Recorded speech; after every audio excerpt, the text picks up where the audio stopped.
MPSC combine गट ब men's 2025चा काल पेपर झाला. पेपर थोडा अवघड होता, पण मी जी मेहनत घेतली होती, काय नोट्स वगैरे तयार केल्या होत्या एक्झाम ओरिएंटेड, तर त्याचा फायदा झाला. तर ते बघू शकता कशाप्रकारे फायदा झाला. तर काल हे 2 प्रश्न आले होते 4 पैकी. एक होता IPv4मध्ये किती बिट्स असतात आणि दुसरा हा डिबगिंगचा, सॉफ्टवेअर डिबगिंग. आणि माझ्या नोट्समध्ये पण मी याचा उल्लेख केला होता. सो हे नोट्स मी शॉर्ट नोट्स केल्या होत्या खूप कमी वेळेमध्ये. एक्झाम ओरिएंटेड कसं करता येईल त्यानुसार केल्या होत्या.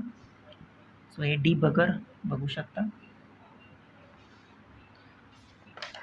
आणि त्यानंतर हे IPv4 32 बिट्स आणि IPv6.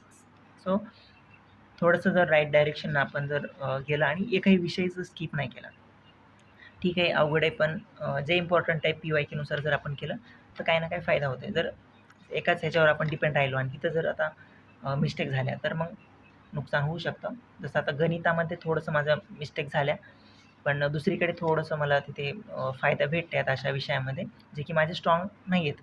लास्ट टाईम गट कमेन्सला एकच प्रश्न आला होता कॉम्प्युटरचा.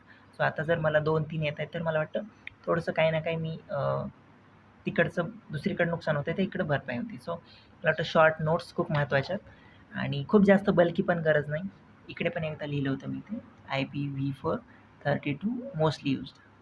सो आणि हे लक्षात राहण्याचं कारण इथे एकदा मी 28 लिहिलं होतं ते चुकून आणि नंतर रिव्हिजन करताना मग मी ते दुरुस्त केलं होतं.